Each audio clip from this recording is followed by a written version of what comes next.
Women in Film San Francisco Bay Area is a volunteer-run nonprofit organization that actively provides networking, educational, and social opportunities for thousands of women in film and TV and digital media in the Bay Area. Our mission, we are here to empower, promote, support, and celebrate women's creative work. And we seek to deliver useful solutions and build a strong community and further the craft for women working in all levels of digital media in the Bay Area. And I want to start by recognizing that while we are in cyberspace currently, those of us in Oakland, Berkeley, Piedmont, Emeryville, and Albany, California are on Lishan Ohlone territory. Visit the link in the chat to identify the indigenous land that you live on. I want to say thank you to our board members, Amy Zen, Carol Hall, Neil Unundrum, Diane Walsh, Christina McKinley, Kelly White, Nicole Carlson, and to our community partners, Larson Associates, the club, the Mamahood, and the Cinematic Arts and Production Club. Currently, AI is under intense scrutiny, facing a barrage of critiques for what appears to be some very valid reasons, and much praise for what also appears to be maybe the most significant advancement in modern times. Fear of systematic biases, threats of polarization, fake news, bots, deep fakes, the loss of jobs, the breakdown of society, and on and on. And on the other hand, we are being told that AI will make us more efficient, code faster, solve problems, scientific problems that have been challenges for years, help with climate change, help create content that's more inclusive, of diverse people, and help with disabilities, and really help them with better access. So there's a lot of debate going on, and it's exciting, it's terrifying, and at the same time, it does not seem as though Congress nor other governments understand how to regulate it right now. And we're now having open discussions on, Facebook and how damaging that can be to society. But now, what about AI? And people are asking these important questions, such as who created this intelligent AI, what companies are in charge, and demanding that we really look at their biases and how we as a society hold these companies accountable when and if something goes wrong. And there are things going wrong. And these are important and valid questions, and there's much to discuss ahead. And unfortunately, today, we cannot go too far into it today because we just don't have the time. And we're not here to debate. We are here today to discuss the positive ways in which AI applications can be used within the film industry and within production of films. And the film industry, I believe, is one of the most powerful industries in the world. We now live in a world where media holds the importance and decides what holds importance, which is sad, but it's just the way the world is. And AI is now part of filmmaking. So I wanted to start the conversation and open our consciousness and our conscious. And there have been so many articles. There's been movies and podcasts and notable outlets with, exciting and conflicting headlines. Here's a few. MIT Technology Review, our quick guide to 6 ways that we can regulate AI. The New Yorker, Congress really wants to regulate AI, but no one seems to know how. The New York Times, the godfather of AI, leaves Google and warns of danger ahead. MIT Review, banning GPT will do more harm than good. Scott Galloway had Andrew Ross Sorkin on, and they were discussing the writer's strike in AI.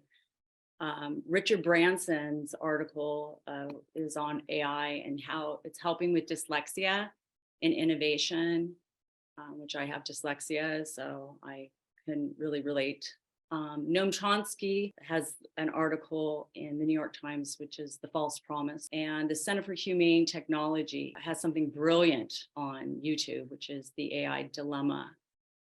And David Simon, the creator of The Wire, he's on NPR discussing how AI is part of the ask with the negotiations for the Writers Guild of America.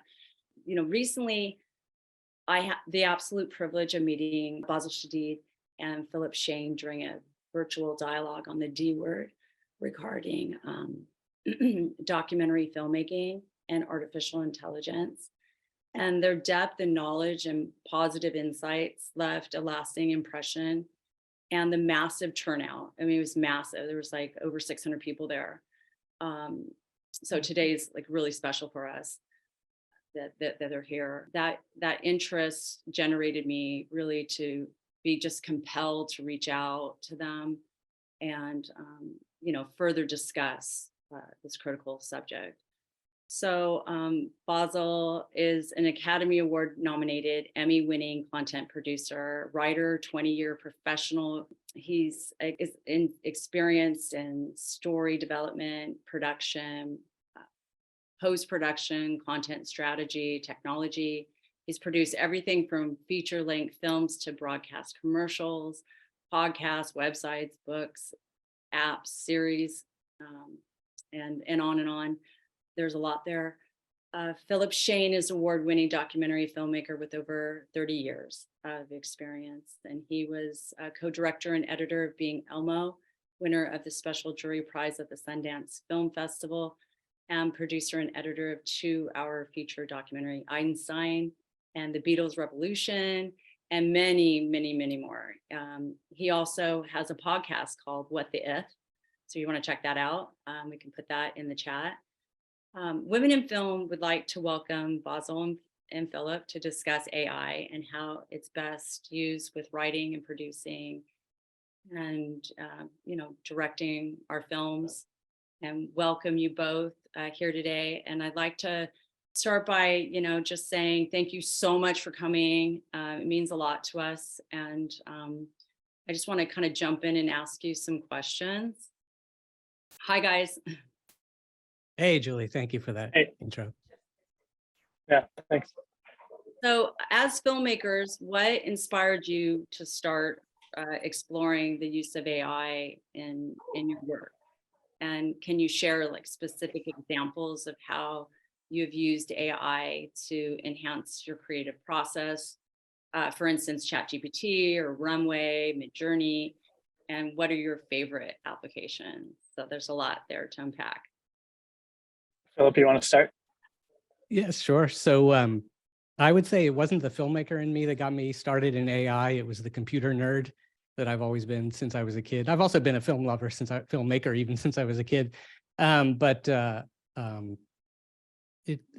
When AI was when Chat GPT came out in November and it was first demonstrated, I, like so many other people who have read a lot of science fiction, and I've also personally just followed the kind of research in AI since I started out studying engineering and physics and things like that. And I remember reading about AI in the 80s, and the MIT Media Lab was getting started, and Marvin Minsky was writing these books, and there was all this research, and it looked like it was coming. As with all technological things, it looked like it was coming, and then it sort of didn't come. And then it happened again, and then it didn't come. And I was just blown away with ChatGPT. The first time I sat down to play with it, I was like, oh my God, this is the thing that we have either dreamed of or had nightmares about, depending on your perspective. So I would say that was incredible to me. As a filmmaker, my initial impulse with all technological revolutions, and Basil's the same, I'm sure maybe many of us here, in fact, on the call today, we've all lived through a number of technological revolutions, whether it was, first of all, just the arrival of digital digital recording, and then digital editing, and then HD and VR, if anyone's been experimenting with that, and now AI. This is, I think, bigger than any of those, but there's some similarities. And I think, like all of us, the first thing we look at is, how can I use this to enhance my abilities as an independent creator, right? Whether it's film or video games or Yeah. even a writer or something like that. So that's kind of my entire context with all of this stuff is how can I use it? And so I've played with a lot of things. You asked just quickly what were some of our favorites at the moment. I would say kind of the big ones are my favorites. I think a lot of the littler ones that are available right now, and Basil can maybe talk to these a little bit more. They're not quite ready for prime time, and they require a little bit of understanding of code and what we used to call programming. And you have to know what GitHub is and things like that. And I can do that stuff, but I'm sort of like, eh. So I mainly the big players are the ones that I'm most interested in and have been playing with a lot. And that's Chat GPT, which is text oriented, Midjourney for visual creations. And what else? There is some audio things. Adobe has an incredible audio enhancement tool, which we can talk about at some point. And some of the new things that Adobe's adding to Premiere. And then just in the past few days, Adobe has released a ton of improvements that integrate AI into Photoshop, which is a brilliant move. So there's some extraordinary things you can suddenly do in seconds that used to take you hours and great skill to achieve. So ultimately, bottom line is I do see, of course, there are lots of dangers with AI, but just looking, as you said, Julie, we're here to, if we want to focus on how it can help us, there's very, very exciting things about how it can make us, what I would say small players, if I may say, give us the ability to do things that would have required lots of money or a whole team to do. So. Yeah, I would say that my story is similar to Philip's in that before GPT came out, I don't know if I've been interested in AI as long, but maybe 5 years ago, I started kind of opening up different applications that were available if you knew a little bit about code, and started playing around with different kinds of AI tools that, again, required a knowledge of different kinds of programming languages to be able to set up. So the accessibility was not there. They were not accessible at all. So then fast forward to GPT and some of this other stuff coming out, all of a sudden I was like, oh, wow, this is becoming useful.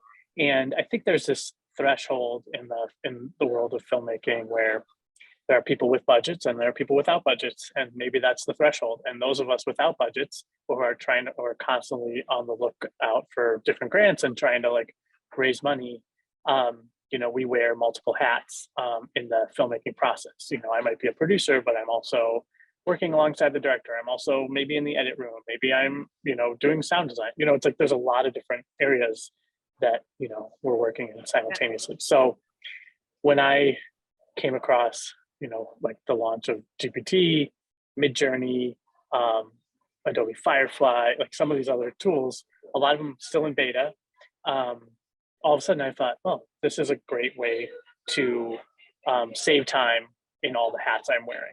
And that is how it became super useful to me as an independent documentary filmmaker. I'm working on a film right now called In Loving Brotherhood. It's about the gay motorcycle clubs, the history of gay motorcycle clubs from the 1950s to the 1980s. It's lots of interviews, lots of archival. We have a small team. We don't have nearly the money we would need to make the film.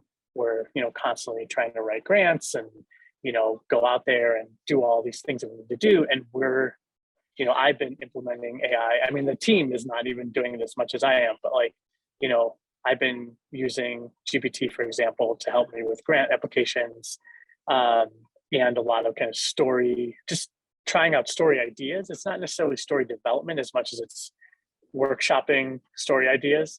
And then using it to synthesize kind of interviews and break things down to bullet points and get things more coherent for, again, time saving.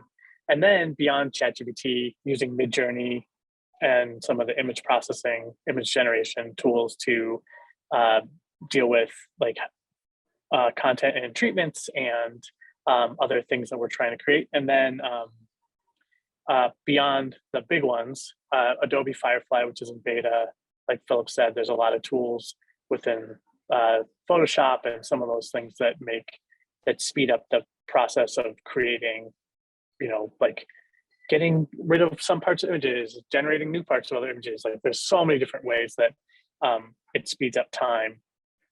Beyond that, there's I mean, even one of the big players, Microsoft 365, and being able to go into Word or PowerPoint or Excel and be able to, directly work with Chat GPT inside those programs to speed up things like budgeting and accounting and presentation development and all of that. That's been super helpful. And then there's a lot of smaller players like Colorize, which helps with kind of baseline color correction. And there's a lot of these tools. I actually made a spreadsheet, which I'll share in the chat, where people are submitting.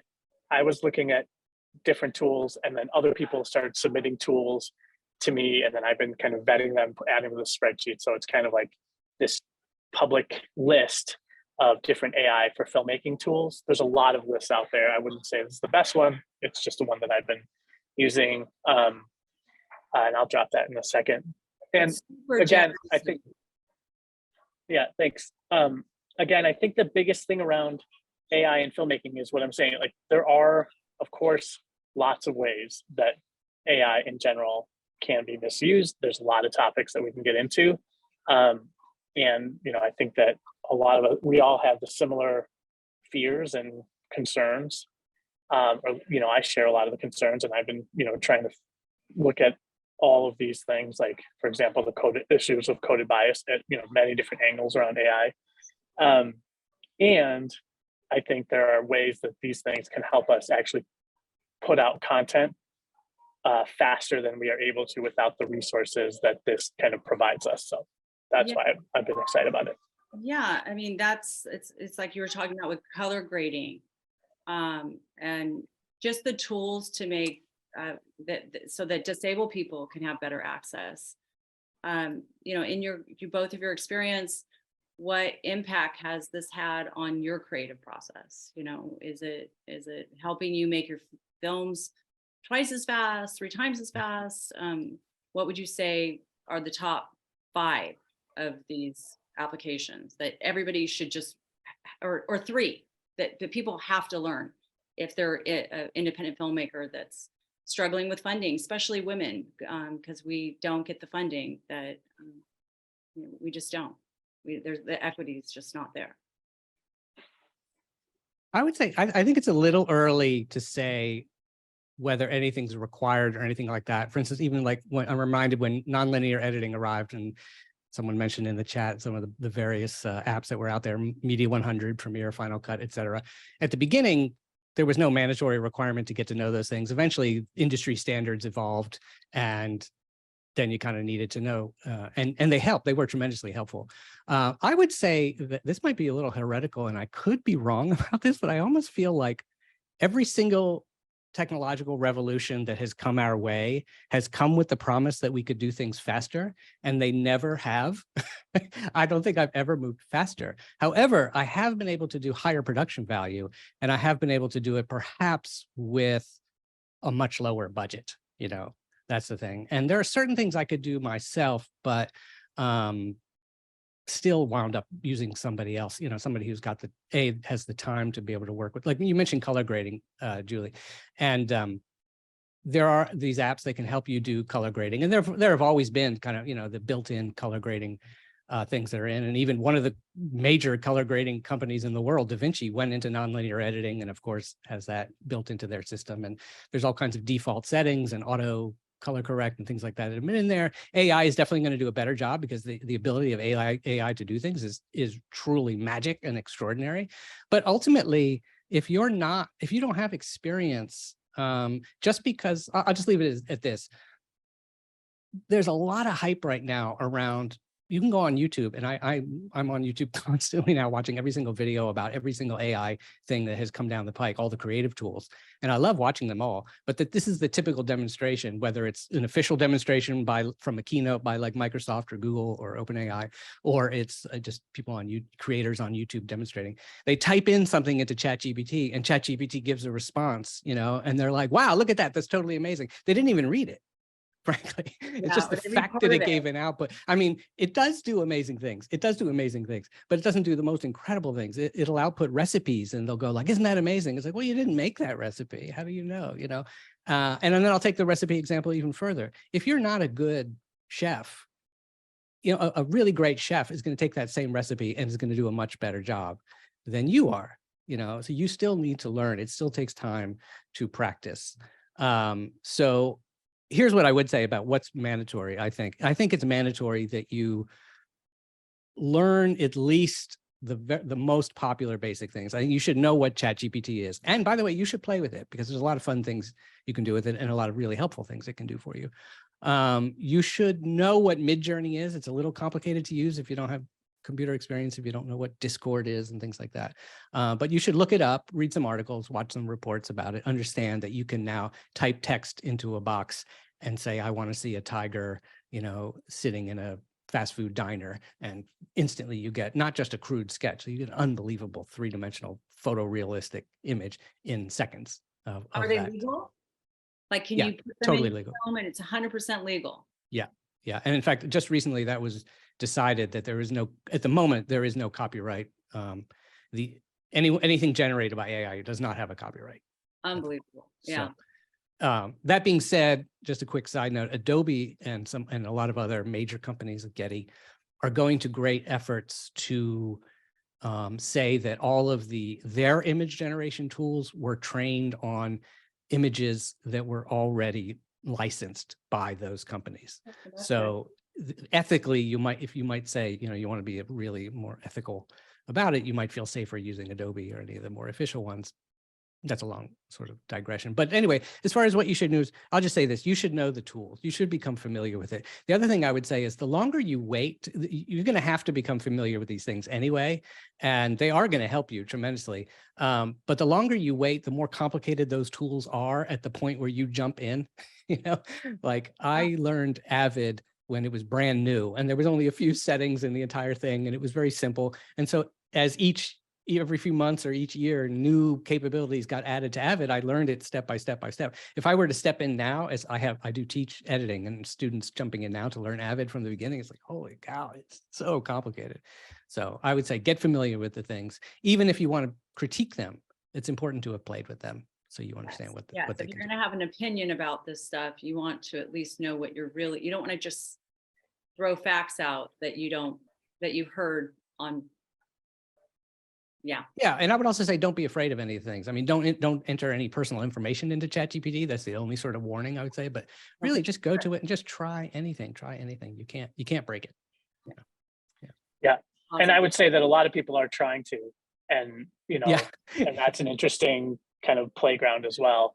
But for me, so right now I'm working on another project. I'm writing a book about kind of these tools, not just generative AI, but generative AI deepfakes, and kind of how we're at this kind of big moment in disinformation, and how does disinformation and democracy play together, and like how does disinformation disrupt democracy, and what happens after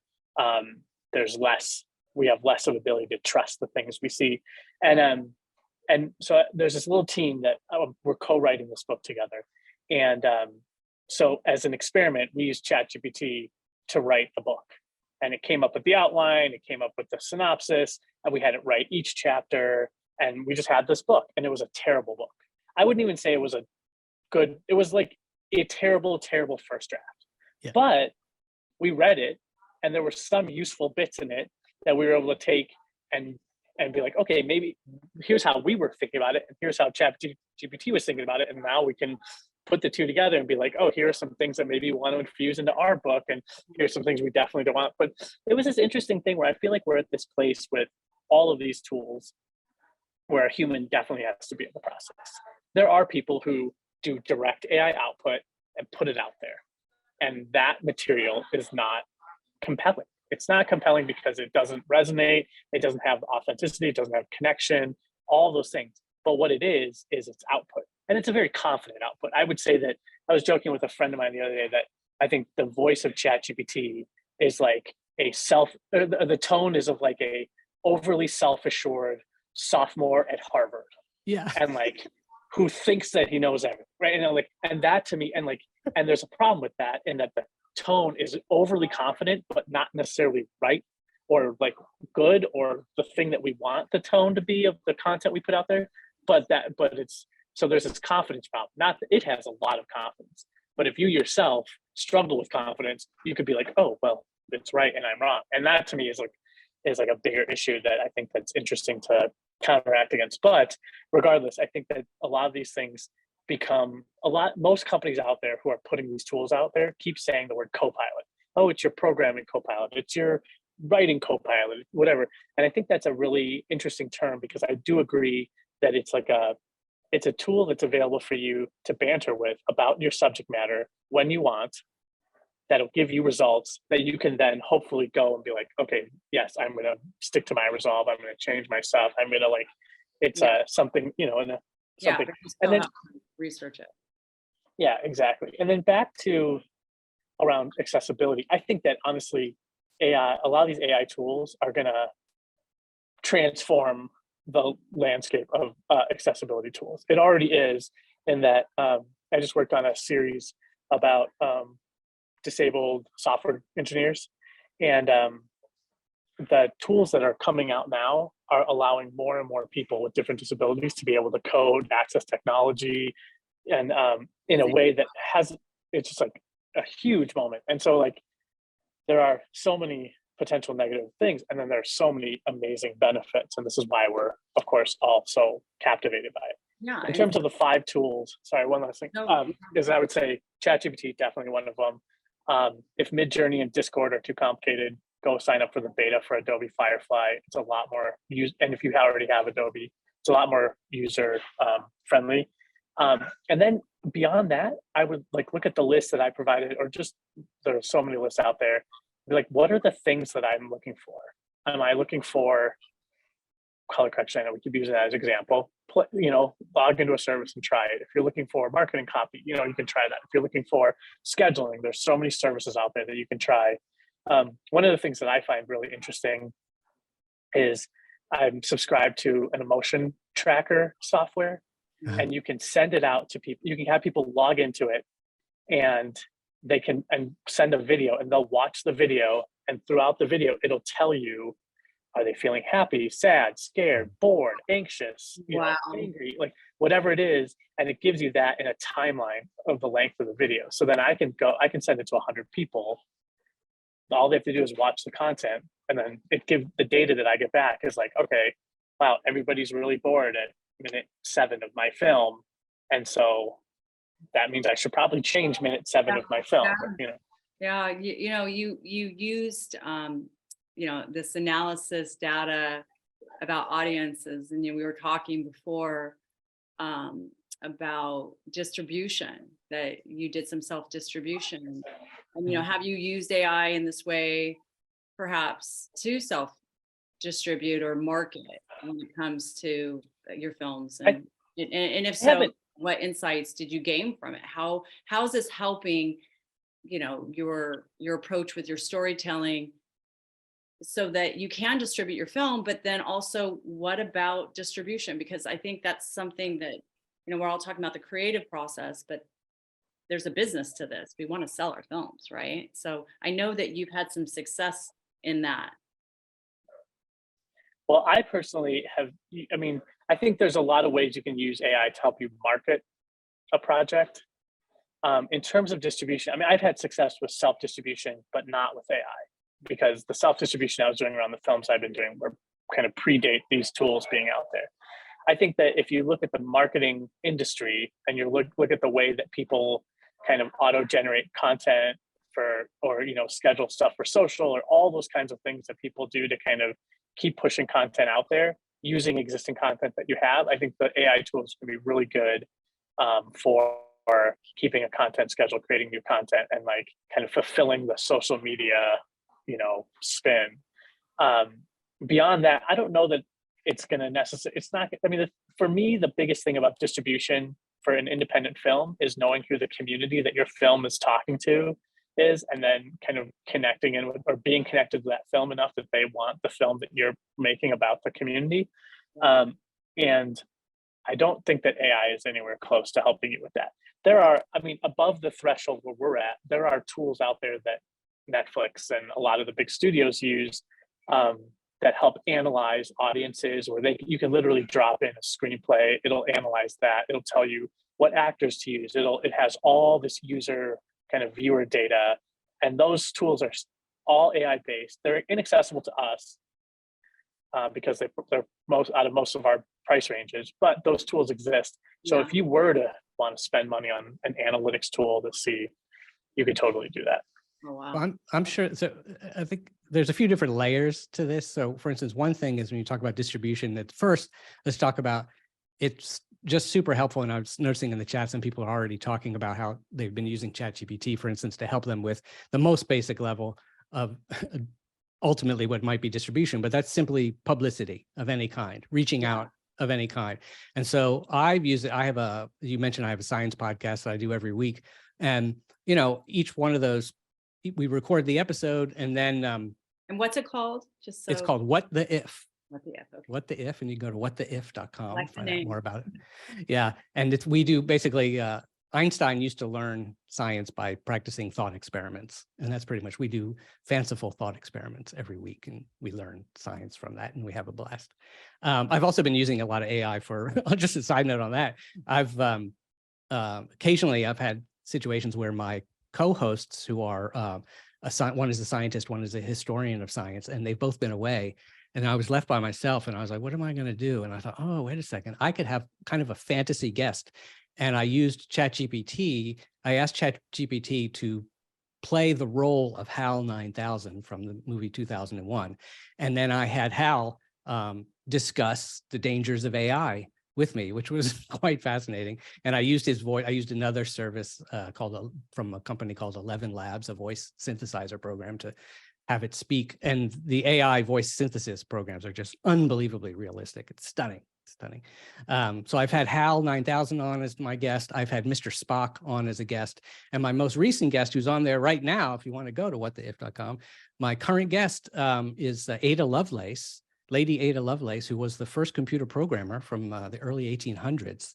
And I knew of course, but I really did not know a lot about. And ChatGPT is amazing at teaching you things. You got to keep on your toes and double check some of the things it teaches you just to make sure it's factual. Yeah. But I learned an enormous amount about her by getting to interview her. So I just got to pretend I'm a documentary filmmaker who got to go interview Ada Lovelace. That's fantastic. You can hear her talking to me, and we have a fun conversation. How do you see the relationship between AI and human creativity evolving over time? You said, Philip, the other day we were talking on the phone that you were transcribing with time code, mm-hmm. and prompting GPT to look at emotion in interview scenes, so that with time code, so that you can clump. Or, you explain it. Right. So yeah, it was an interesting example. Also because and like Basil and like many of us out there, I'm a constant tinkerer, and everything I think of these days is, I wonder if there's a way ChatGPT, or if some AI thing can do with this. Let's try it. Brilliant. I'm willing to be a crash test dummy for these technologies. And so I'm making a documentary about a video game, a kind of historic video game that was the first video game to be entered in the permanent collection of the Museum of Modern Art in New York. It was made by two guys living in a mobile home, and they were not people of means by any means, and they created this legendary game called Myst, M-Y-S-T. Anyway, so I was putting together kind of a short video that could help explain the game to people, and hopefully to funders. And so we decided, hey, let's do this there's a lot of kids on YouTube and on Twitch who are still playing the game these days. So they literally sit and they play the game for like hours and hours on YouTube, and they talk all about it, and they get very excited, and they talk about the history and all kinds of things. So let's grab some of these really long, they call them let's play videos, and let's pull out fun little bites, and we'll string them all together. And that'll be a fun thing to watch. It'll show you that the game is still enormously popular, and it'll just be fun and funny to watch. So we get the first one of these videos. It's 2.5 hours long. It's a young couple playing the game together. And they're really good and they're really funny. And the normal way we edit documentaries is, right, we would say, okay, well, let's screen the whole thing in real time. So we would take 2.5 hours or more to screen it because we'd be taking notes as we went through. And then we would pull selects, we'd pull out the sections we liked from that and then whittle those down. And I've calculated this actually because I've been editing, like you said, for about 30 years. So I've learned it generally takes about 5 times the length of the footage to get from screening raw footage to getting maybe your first assembly together, your rough cut, first rough cut. Yeah. For you. So that would take, let's say 2.5 hours, let's make it 2 hours, make it easy. It would take maybe 10 hours to do this whole process just for this one video. We've got 30 of these videos we'd like to go through. So I said, I said to my assistant, let's try something. And YouTube transcribes everything automatically. So YouTube has been doing live transcripts automatically. If it hadn't, there are services called like Descript and Rev and other services online. You can get an virtually instant transcript of anything. So we got the transcript from YouTube and it's got time code. And so I just copied all that and I pasted it into Chat GPT and I said, please read this and pull out for me the 5 most emotional moments. And the reason I use the word emotional is because in playing with Chat GPT a lot, I've noticed it is quite sensitive to emotion. It understands what that means to some degree, in the sense that it understands in a fake way. And so it did. It pulled 5 things out. Of those 5 things, one of them was good and the others were okay. But they were moments where the people were laughing, where they were talking a lot, where they were very energetic. It sensed all these things just from the way they were talking. So I said, give me 50. And from those 50, we could just bounce really, because there was time code. We literally on YouTube, touch the time code, click with your cursor, boom, it jumps right to that part of the video. We watched it. And so we could do this probably in about 20 minutes instead of 10 hours. Wow. Now that saves a lot of time. Yeah. And I can imagine also with like Midjourney, you're stuck with archive footage that's no longer legal. Just the Supreme Court just had the Andy Warhol, case. I don't know if everybody saw it, but it's crazy. It's changed a lot of things for a lot of filmmakers when it comes to their content. And all of a sudden, you can go on and you can make something with Adobe that is legal, that's ethical, that maybe perhaps you can swap out if you could. So it's all really kind of crazy. And that's positive. Wow. Well, I would say, and maybe Basil, you can talk to this too a little bit. Another one of the most important and most valuable, obvious at this point, use cases for documentaries is that one of the hardest things we have to do in documentary, unless you're shooting a verite film where everything is, what you filmed in the camera is pretty much the vast majority of what you're showing on film. If you're doing interview-based documentaries, which I love to do as well, we've got to, in a very mediocre way, we would say we just got to put B-roll over. You've got interviews telling the story. How are you going to illustrate it? Are you going to do reenactments? Are you going to do B-roll? Are you going to use photographs? Are you going to use archival footage, newsreel? Or are you going to do some video art? God knows what. So I think this is one of the most extraordinary things in terms of the production value that we suddenly get instantly. So Basil, and I would say, the added thing is around animation and illustration and things like that. Like there are so many ways that you can fill the gaps in B-roll, everything from footage that you're, recreating images from certain time periods and certain kinds of look and quality with cameras. Like you can plug in all that information into Midjourney or Adobe Firefly or many of those other tools and generate specific images. But then you can take those images and you can actually animate them. Or I'm working on a project right now where we're testing out some of the stuff. We filmed some people on green screen. And then we're bringing out this company called Stable Diffusion, just released this thing called an SDK, which is like a toolkit basically. And you still need to learn how to program. So we've got a programmer who's working on it. But we were able to take the green screen footage and basically say, now make it look like this, like an animation. And it just animates the whole thing. Unbelievable. And so what would have taken hours, weeks, whatever, to actually hire animators, now we don't have to, we can literally do it. We wouldn't have the budget to do that anyway. It would have been out of our reach. So now we're able to do that. There's another tool called Runway. You can go to their runway.ml, and their Gen 1 tool also does this kind of, you can bring in some footage, you can apply an effect, and it applies it. And that effect isn't just colorization, which you used to be able to do before.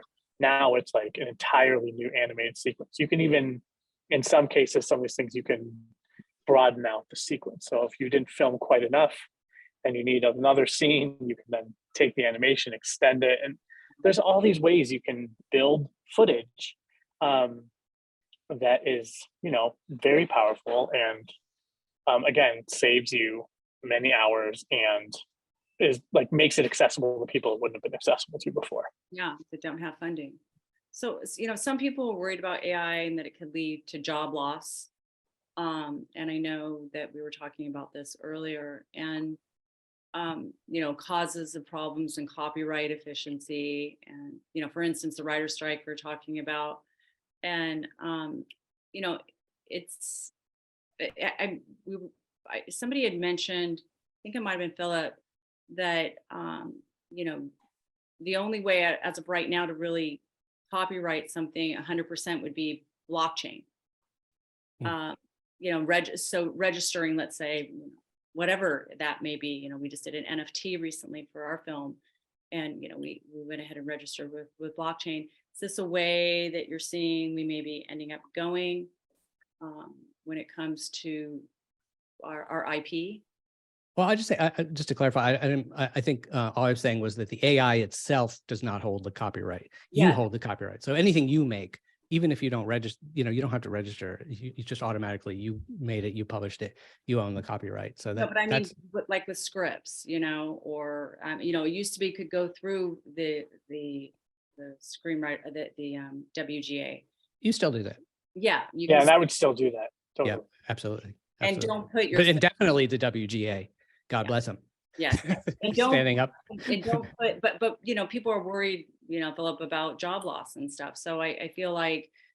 Well, yeah, here's an interesting thing. So we were just talking about the illustration tools, and one of the most, another one of these just amazing illustration tools that's out, visualization tools that's out there, has Steven Spielberg as one of its investors, and it's called Wonder Labs. And what it allows you to do is, it'd be kind of good if you're filming B-roll or maybe reenactment type stuff for your film. You can do things like, I do go outside, and let's say I film somebody coming out of a church, they have a demo of this, walking out of a church, walking down the stairs, and then walking down the street. Okay.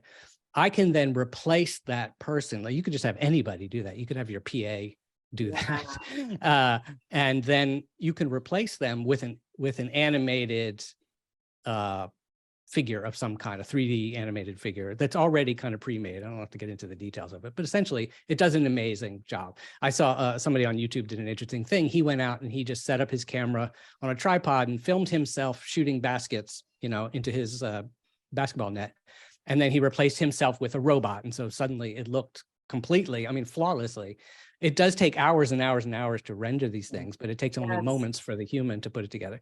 Now, if you go to Wonder Labs and watch the very beautifully done, because Spielberg is attached to this, it's beautiful music, Hollywood, and it's one of these demos, 2.5 minutes, and it'll bring tears to your eyes because of the music. It's just got the narration. But one thing I noticed very clearly in the narration was they added something in the end that the narrator says something like, we're not out to replace artists. We're out to make tools for artists.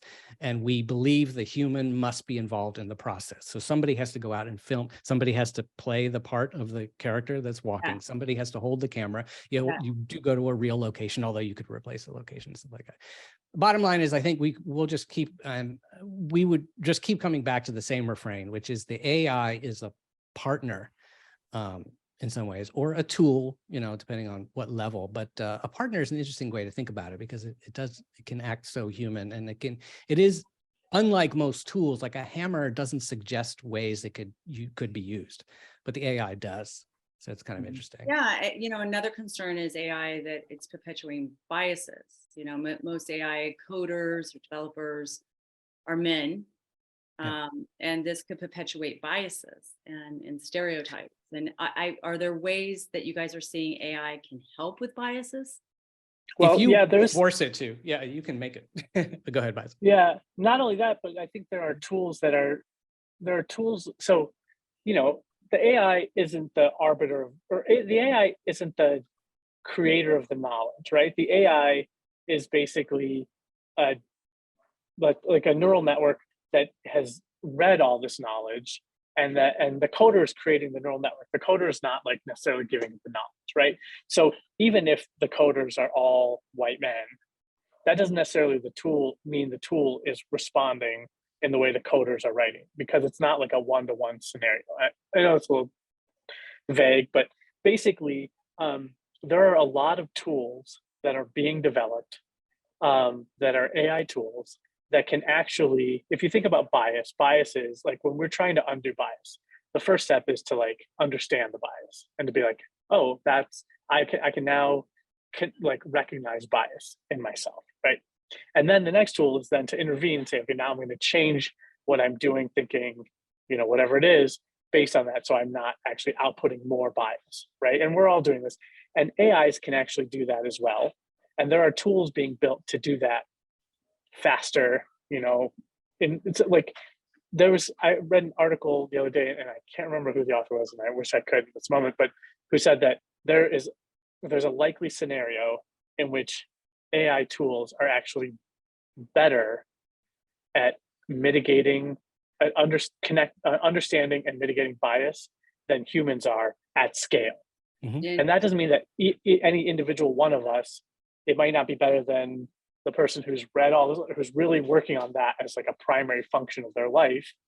But what it does mean is that like content moderation tools based on AI are going to be way better at mitigating bias than content moderation tools that are literally underpaid people who are just having to like face the like onslaught of like horribleness that is on social media, right? So I think, and I listened to a woman at who works for Intel the other day, and she was talking about, she like laid out the foundations of all these different bias kind of mitigation tools that are out there. And a lot of these tools are getting better. And then the next step will be for companies like OpenAI, Google, and the companies that are like who control these machines that we're engaging with, for them to implement them at those root levels. So the content, when we prompt Chat GPT, what it's giving us back is something that it has already checked for bias, which is totally possible. Which is so important. Yeah. And I would say, but we're just saying this, that I love what Basil was saying about the AI being able to detect bias, because I was listening to a professor just this morning talking about this, and that AI actually, what AI does is it looks for differences. That's the entire way it works. It completely, like when it looks at a photograph, it's trained and it's enormously fast and skilled at looking at the edges of things. And so categorizing things is what it does. This is a dog, this is a cat, this is a boat, and it just does it instantaneously, So looking at things like that is the thing. Also, I've had conversations with Chat GPT, thank you very much, about this issue. And man, Chat GPT and whatever the way they've got it programmed and the way it naturally does is it completely open about the fact, that we need to grow. And ultimately the tool, the bias isn't the tool. The bias is in the use of the tool. And I think we just always need, I think we can get distracted into talking about the tool as if the tool is the problem.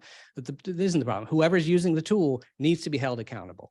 And the bigger the company and the more power they have, the more you need to keep an eye on the tools they're using.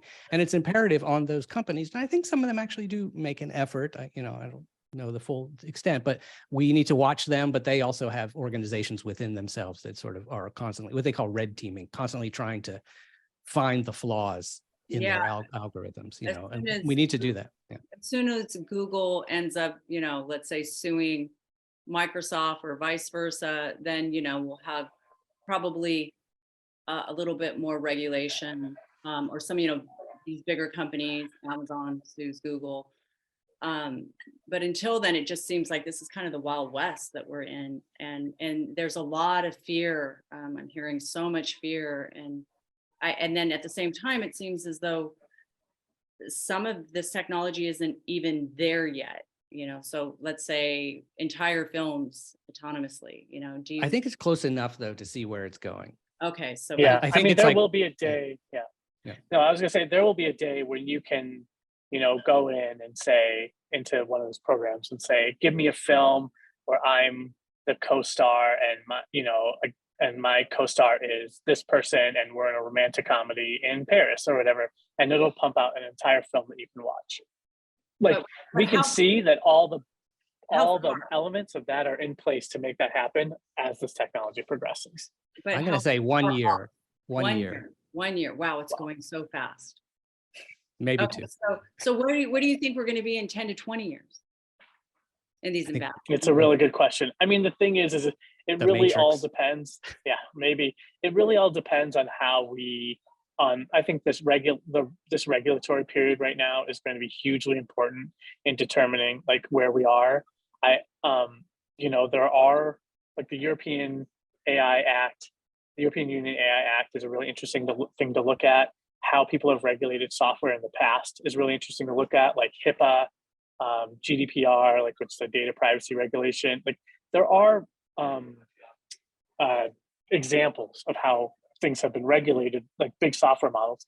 The thing that's different about this is that anyone in their bedroom, like or in their basement or whatever, with a laptop, can create a language model and program this AI can download neural network kind of programs to then create their own versions. So it's harder to regulate because you're regulating individuals and not just big companies. So, but regardless, I think that how the regulation plays out is going to be hugely involved in how we kind of look at the future. But I think that the future is going to be way more personalized in terms of technology at scale. Personalization at scale, I think, is the thing that we're going to see over the next 3, 5, 10 years. And what that means is in terms of medicine, instead of having like an ibuprofen that is a pill designed for many millions of people, you're going to have a painkiller designed for your DNA or your genomic sequence, right? And it'll be like more personalized towards you. In terms of film, you'll be able to it won't just be algorithms telling you to watch the next rom-com that it wants you to watch. It'll be like, oh, you love this kind of thing, let's make one, and you can watch. I think there'll be way more personalization in every aspect of our lives at scale. I think also we can't. Pharmaceutical companies will always figure out a way. Yeah, oh yeah. Oh, totally. Philip, what were you going to say? I'm sorry. Well, no, that's all right. I was going to say that we can't separate ourselves, this creative field that we're in, from the rest of the world. And I do kind of love the idea of you're asking about 10 or 20 years, because I think that the world is about to change in a way we have not experienced since perhaps the Industrial Revolution, like I said, or even the arrival of electricity. I mean, imagine when electricity arrived in your house for the first time, and you had this dim, fragile light bulb thing that was dangerous. What are they bringing into my house? What is all this kind of stuff? And you would have been focused on all these little tiny problems. And then if you had any idea the way the world would be changed by AI itself depends on electricity. Just about every single thing in our modern life depends on it. This is like that. This is a foundational change, and science is going to change unbelievably just in the next couple. It's already changed. If people don't know about the protein folding problem, this happened even a couple of years ago, that an AI program by a company called DeepMind, which was then purchased by Google, solved without going into the details, solved a mystery in science that people thought may never be solved, or if it did, it may be in decades or even 100 years. And this thing came along and solved it within a couple of years. And it was equivalent to us getting the DNA, the sequencing the DNA of the human genome, this protein solving problem. And so the revolutions that are about to come in technology, they're using it for fusion power. The AI is able to control the fuel basically in a fusion reactor, something that's been incredibly difficult because it's insanely complicated. AI is able to see the patterns in it and control it. So we really can't say. And I do believe, there'll be good things and there'll be bad things. But I think that on the good side, combining this with your question about bias, and like Basil was saying that these models, what we call models, these little AI programs, are available to anyone. Anyone can download them. And there's going to be many, many, many, many groups from all kinds of marginalized communities, or communities that have not been integrated into the main AI because they weren't on the internet en masse during the first training. They will be, you will be able to train a model using your own material, you know, so and then you can contribute that material to what they call the foundation models, and hopefully be integrated by Microsoft and Google and things like that. So over time, I think the knowledge about all these different cultures can be integrated into AI. And then the fact that anyone in the world has access to these insanely powerful tools, the level of education you can get from this thing is unbelievable, in a way that the internet wasn't able to do, because the internet gives you a lot of information, but the AI allows you actually to learn step by step. It'll work with you as a tutor, for instance. Yeah, it seems like it's like a knife. You can, make me a salad with a knife, or you can cut me with a knife. It depends on, who's using the knife. But I think the fear is that, unlike electricity, if the knife can learn, then that's a little scary, right? When the knife can learn. So I think, I guess I want to keep it positive. I don't want to end on that, but what I would like to ask is, what advice would you give inspiring filmmakers, of who are interested in exploring AI? How can they balance the benefits, with these scary things that some people are like, don't even look at it. Don't look at it. And it's like, I don't think that's I think we have to talk. We have to, we have to learn, or we become dinosaurs, and we don't know who's some of the smartest people in the world, what they're learning and what they're doing. We need to keep growing and understand. And us as filmmakers, we really need to know. So what advice would you guys give? Go ahead, Basil. Well, I would say that I think it's important to just, kind of think about, in your filmmaking journey, what are some of the gaps you're having? And then to ask yourself, is there a way that some of these AI tools can help me fill those gaps? I would say that is the kind of the most baseline advice I have. And then specifically just go play with some of these tools specifically related to the content that you're trying to create, and see if it can do something for you that propels you forward in that next step in your creation process. Like I say, keep it simple, keep it creative. And then beyond that, in terms of like all of the fears and all of these controversial conversations and all the stuff, I would say learn, read. There's some amazing people everyone's talking about it right now. And there are really, really amazing thinkers talking about it in ways that are blowing my mind all the time. Like, I've subscribed to a few AI newsletters that give me great articles, and so I can keep up on different people who are talking about that I just find really interesting. And I think that it's important to kind of stay media literate about the landscape of this stuff. And so I think that there are really great ways to do that.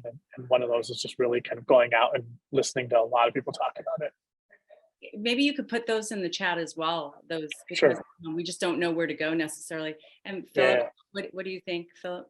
Yeah, I would say, if I could wax old man for a moment, I would say the first thing if you're an aspiring filmmaker, the first thing you should do is read a book, like read an actual book, like Robert McKee's Story, which will teach you about screenwriting. Or it's right there on the back of my wall. I saw that. Yeah, it's amazing.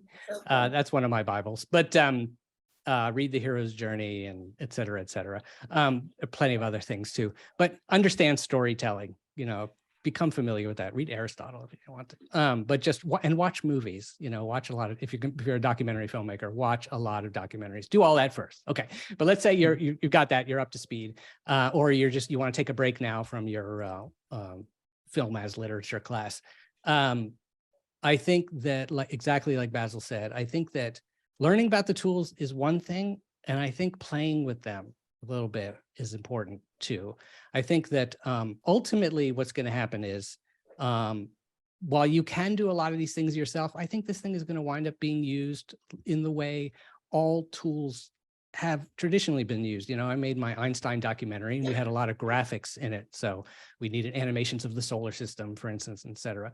And I sat down, I could have, I know how to use After Effects. I could have done all that, but I didn't have the time to do it. And I had a lot of other things. So I sat down with a professional graphics person who uses these tools all day and if I were to sit down with him today, he or she would be using AI, integrated into his art, his Photoshop or whatever. But because I could play with the tools, I've always felt like I had a little bit better skill at, a little bit better facility at being able to talk to the collaborators I'm working with, the other humans that I'm working with. Yeah. And I could say, well, can't you maybe a layer like that, or I don't know if that's the right term, or, but anyway, lastly, I think that the most important thing we should do is, and it comes to your bigger question about the state of the world or what's happening in the world, is I think it's really important, just like with all citizens of the world, to be vigilant. Play with these things, learn them, be educated about them with two goals. One, trying to figure out how you can use them for your own benefit. That's fantastic. But also being familiar with them so that you can have rational conversations. God forbid, we should have rational policy conversations with people who actually understand the tools. And I have to come back to just one of the most common things, which is, I'm not sure that we're ready to call our congresspeople and say exactly what it is, but keep up with organizations like, I'm sure, the ACLU or maybe the Electronic Frontier Foundation, and I'm sure there's others that are going to be involved in making sure we need to hold the giant corporations that wield. We've seen what happened with social media. Yeah. So we need to keep these companies in their lane. I think in their lane, they do amazing things for us. When they get out of their lane and profit rules over ethics, that's a terrible thing. And so you 100%. Just need to be vigilant. 100%. They need to be held accountable when and if something goes wrong, and before when and if something goes wrong. Yeah, and learn about the writer's strike and learn about the other creative guilds that are going to be joining them probably soon, and understand these issues so you can support those people. And I just dropped a link in the chat for a thing called the Content Authenticity Initiative. This was started by a group of people and some companies, one of those companies being Adobe. But what they're trying to do is they're trying to kind of combat disinformation, specifically by adding kind of what they call content provenance specifically into content. Content provenance, if you think about painting, a lot of paintings have a provenance sheet, which is like the painting was painted by this person, then it was owned by this person, owned by this person, owned by this person. Content provenance is built into the tool. So I take a picture with my camera. It says this picture was taken at this time and this date with this camera and this location. And then I bring it to Photoshop. The Photoshop has content provenance. It was edited, and then it says, and this date it was edited with Photoshop doing this, this, this. And so that provenance kind of follows through the manipulation of the image based on all these big companies who make the tools that are building it. And then Midjourney, for example, is adding content provenance to its, so it'll say in the metadata, this is created by Midjourney. So then an organization like the New York Times, if they're looking at an image to publish, if it has content provenance, they can see that. If the content provenance is broken, then they know, well, this is likely been doctored in a way that someone doesn't want me to know, and so it's possibly disinformation, so we're not going to use it. And this is one of the tools that filmmakers, journalists, media organizations can use to help build trust. And it's a growing movement, and it's just beginning, and the tool makers are just implementing it. But personally, I think it's one of the most important things for us to understand trust as this moves forward. 100%. I think it's kind of up there with the blockchain. It's important. And we are the ones that have to speak up about it. So I think I would like now to open the questions up to everybody, because there's so many questions. And I just want to thank you guys too so much. So Philip and Basil, we're going to have our vice chair, Amy Zen. She's going to read the question if it's in the chat, or if you would like to ask your question yourself, just put your hand up. We're using hands today, and ask your question. And again, we are really happy that you're here today. Thank you. Absolutely. And thank you. This is amazing, amazing presentation. I can't wait to actually watch the recording again so I can really absorb all of it. There was so much great content that came up, questions and comments in the, in the chat that also then were addressed and answered. So I'd love for people who have questions to raise your hand now, or just open up your mic so that we can go with that.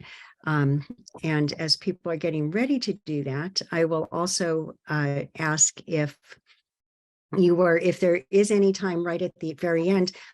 One person had asked if there was any chance you might give us a demo real quickly. So I didn't know if there I don't was think we have anything you time might want to- today because Probably not. Philip's got to catch a flight right at, Absolutely. so we've got to kind of hurry now. Awesome. Okay, so moving forward with that, whose questions have not been answered during the course of Tasha's it? got her hand up. Okay, Tasha. Great. And then Mo after Tasha. Hi, thank you so much for doing this. So I had a question about Runway. I'm playing around with it, and sometimes I've found that it'll add all these strange elements into my query, or whatever you want to call it, that I'm asking them my prompt for them it to create. And so I'm just wondering what you would recommend is like the best way to, I know being really super specific, but one of you mentioned adding something to say, hey, make it look like this or move like this. So can you just speak a little bit about that process, please? Thanks. Sure. Well, okay. So first of all, Runway is the Gen 2 one where you can do text to video prompt is very, very, it's like, I would even say it's like almost pre-beta. It is technically beta, but it's almost pre-beta. It's almost alpha in that it's every time someone logs in and uses it, it is helping to build the model. So it's super early days. That when the next iterations of that come out, it's going to be way better. I don't know that there's a way with Gen 2 to get the results we specifically want. Like you can go look up videos that people have done and it's like, it can't do people eating, it can't do hands, it can't do so many things it can't do. And no matter how specific you get, it's not going to get there. Text to video is very far behind text to image generation at this point. What I will say is if you're using Gen 1 and you have, what we're doing is we're using existing video and then using Runway's Gen 1 to apply different looks to existing video. And that works way better than the Gen 2 text to video operation. Great. I hope that's helpful. Yeah, that is helpful. Mo's next. Hi there. It's just a continuation of that question. Tasha and I were going back and forth. And so also I'm wondering, and you may have answered it, that may be the text to video or to image refinement that's not quite there yet, but can you say, develop it into this style of animation, like rotoscoping in the style of this film? You can. What I would do is if you have a software developer connected to you, I would actually download the Stable Diffusion SDK that they just released last week, and then take existing video, and then you can bring it into there and have it say in the style of or whatever. You can, with that, your prompting can be a lot more like what you would see in the text to images, and then you can get more specific stylized things with existing images, with existing video, kind of adapting that. Again, text to video itself, you can say, like, it's not going to respond to a lot of that because its library is still very small, and it costs them so much money to run that library that they're limiting how much you can use and what you can say and all those things as a way to keep their costs down. So they're not even releasing the full power of what they have at this moment. And So isn't a lot of it taken from, oh, go ahead.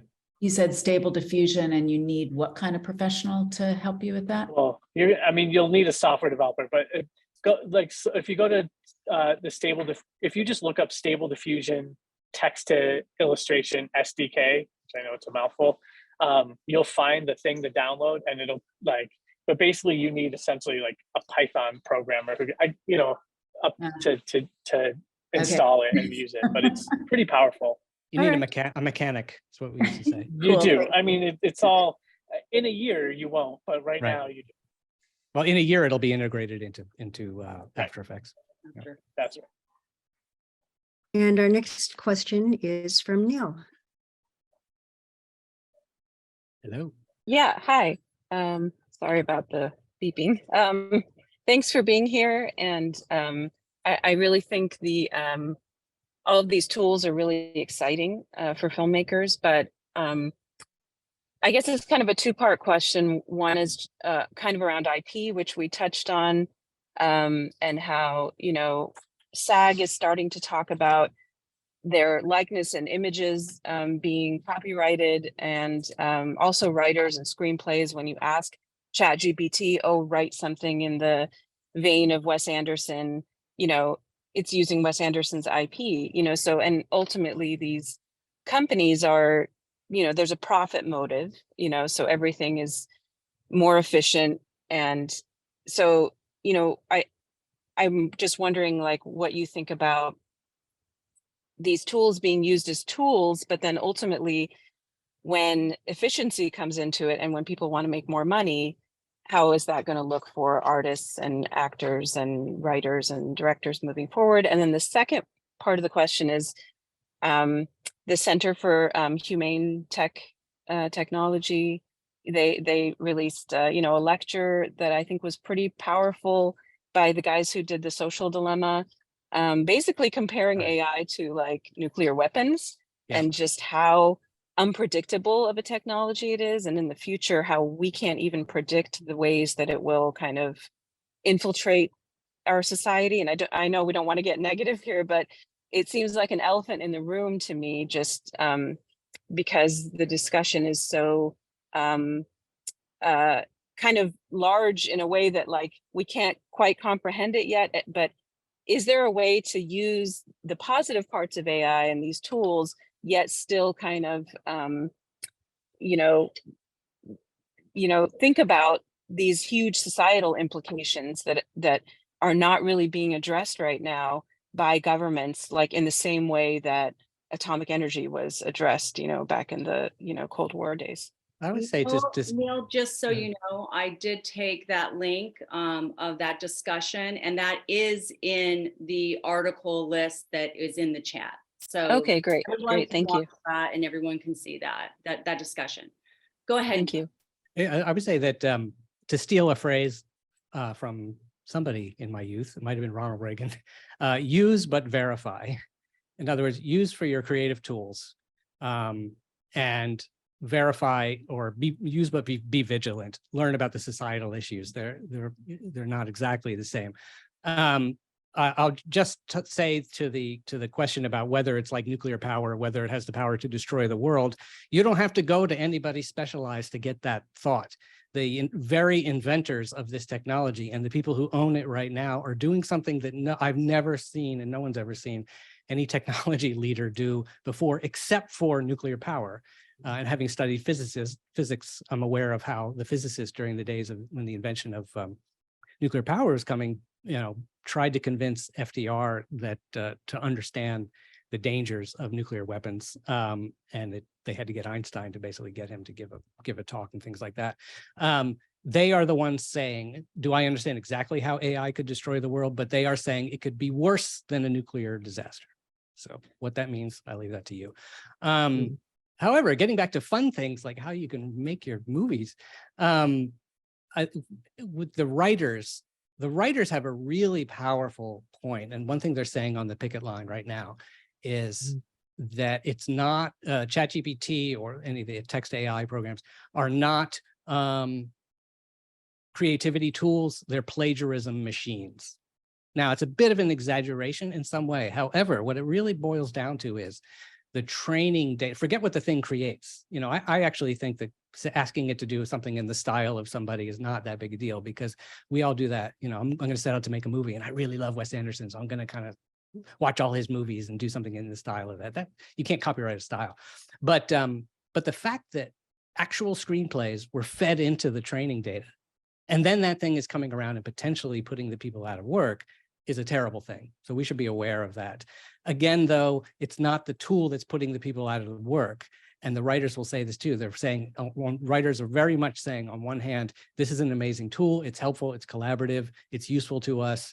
It's like a word processor or whatever. That's not going to put us out of work. It's the executives, the executives who are greedy to looking for reasons to fire people, that they might try to do it using AI as an excuse. And it may take them a little while to realize the movies that are being generated are junk, or maybe they won't be, even worse.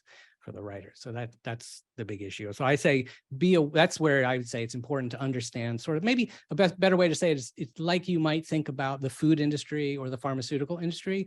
Learn the ecosystem, and it's not that complicated, but learn the ecosystem, learn what was put into the computers and learn what's coming out of them.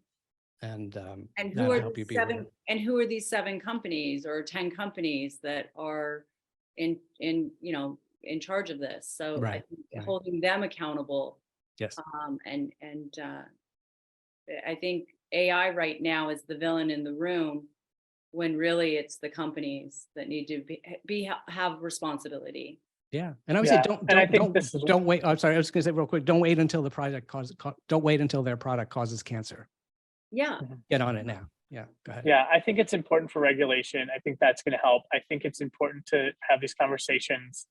That is definitely going to help to understand the risks. One of the scariest things that I watched recently was the Israeli philosopher Yuval Harari did a thing at the Frontiers conference where he did this kind of presentation about AI and talked about essentially how the outrage economy is essentially like closing down, like it's getting, and the next one is essentially the intimacy economy, and AI. Malicious actors with AI at their fingertips can create this feeling of intimacy that we can't create otherwise at scale. And so malicious actors can take that and do dangerous things. Like, I think there's lots of, you can listen to a lot of amazing people talk about a lot of really scary things that this can do. And this is why I think it's important to stay up on these conversations, understand them. I think regulation is extremely important, or at least the conversations about regulation are important. And yeah, I don't think we're going to be able to stop malicious actors from using this, but I think the big companies who are giving it out to everybody else is like it's important for those companies to be held accountable to ways that these are. And in terms of the industry that we're part of, for the people who have the resources, they should be hiring people to continue to do the work. I mean, the work is going to change and jobs are going to change because of this. But it's important for like always, I mean, we should be holding companies accountable who are focusing on their profit versus, people's livelihood. But yeah, there are lots of scary things that we're gonna have to address. And it's an international thing too, not just the companies, but it's China, corporations and nation states. Kind of. That's right. Yeah. Exactly. Do we have any more questions? I'm not seeing any at the moment. Okay, can I throw out one thing then, and just real quick Please. about the if you do want to learn more about the dangers of AI, I will recommend is my interview with HAL 9000 is. It sounds quite fanciful, whatever, but if you go to whattheif.com and go to the episodes, you can see HAL 9000. What I did was I did that episode right after Elon Musk and a lot of other tech leaders had published a letter, ultimately, I think was signed by thousands and thousands of scientists calling for a pause in AI development so that we could gear up our safety standards. They knew that was fanciful, that no one was going to pause, but it was a really interesting letter. And so I have HAL 9000 read this letter and then we kind of go into the issues. And I must say that Chat GPT was enormously helpful, honestly, in breaking down all the different ways that AI could harm the world. And we play out different scenarios. So it's quite interesting. It's a little bit of a Orson Welles War of the Worlds radio show type way of learning what could go wrong. I'm looking forward to listening to it. Well, and I just dropped my LinkedIn. Feel free to connect with me on LinkedIn, or just go to my website, connect with me on my email. Like, I'm happy to talk more about this stuff. I love this conversations. Yeah. I was wondering if you have any recommendations, although maybe it's all contained in the spreadsheet that you've created for us, for those of us who are looking to get training in some of this, as opposed to just diving into do you have any platforms that you recommend or people that you recommend who have great tutorials or workshops? I mean, I would just go on to YouTube, and there's like a million of people doing really great trainings on how to use this stuff. I don't know that I have anything specifically at this point. Yeah. YouTube is amazing. I was actually talking with them the other day about like, hey, come teach a class, so we'll have to talk to them more about that. Yeah. So Women in Film are immensely grateful for you guys and all of our members and all the guests. We're really excited that you came today. And, I want to extend a wholehearted, sincere thank you to Philip and to Basil for, providing invaluable knowledge of AI and filmmaking. And I'm excited to watch your impactful documentaries and look forward to what you guys are going to do next. Your passion and your commitment to this ever-changing world of AI and film, it's really inspiring, and your efforts are truly extraordinary. So just want to really thank you for, inspiring us and for allowing us to maybe understand some of these things a little bit more. And we want to have more conversations about these things. So like I was saying, I'm going to poke at you guys and see if maybe perhaps you might want to teach a class. And if there are any classes or future AI related topics for our members, if you could put that in the chat. And again, don't forget to save the chat because, we want to know what you want from, more, what else do you want? And, I feel like we're really on the cusp of defining a defining moment in history that will shape our future and society for generations to come. And the technology we have been discussing is paramount. Its importance. And as a filmmaker, I believe that we can make a positive change and help ensure that the technology is used for the betterment of society. And we need to keep that conversation going on, and we need to keep learning because we all have an arsenal of power in our hand. We have our cameras, and as women in film, we have a different perspective that needs to be heard. 50%, 51% of the voices in the room need to be heard. So learning these things and talking about them, I think is really important. And thank you guys again so much, and have a great flight, and Thanks. enjoy Chicago. And we in Women in Film are so happy that you came today, Philip, and we just I hope you have a good weekend, and Thank you. Keep talking, keep sharing, keep doing what you're doing, and we'll see you on What the If. We'll hear you on What the If. Right on. Okay. Right on. Take care. Have a great weekend, everybody. Drive safe. I know you're not driving, but you might get out in the car and drive safe. Thank you, Julie, and thank you everyone out there. Thank you. Bye, everybody. Bye.